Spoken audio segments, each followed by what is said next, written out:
এক ব্যক্তি এত পাপ করেছে যে শেষে মৃত্যুর সময় সে সন্তানদেরকে ডাকছে, ডেকে বলছে যে আমি যখন মারা যাব আমার লাশটাকে তোমরা কবর দিও না, যদি আল্লাহ পাক আমাকে ধরতে পারেন তাহলে খবর আছে আমার।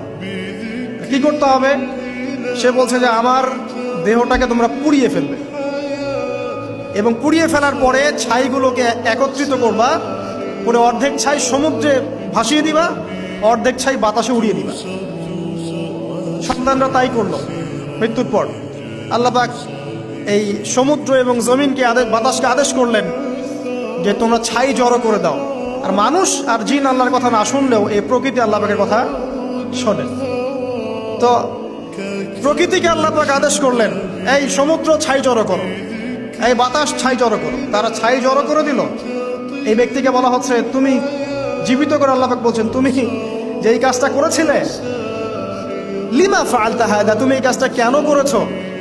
তখন এই ব্যক্তি উত্তর দিচ্ছে মিন খাশিয়াতিকা ইয়া রাব্বি ওয়া আনতা আ'লাম, হে আল্লাহ আমি আমার বুঝে যা এসেছে আপনার ভয়েই আমি এই কাজটা করেছি, আর আপনি খুব ভালো করেই জানেন যে আমি আপনার ভয়ে করেছি নাকি অন্য কোনো কারণে করেছি, মানে আপনি আমার মনের কথা জানেন।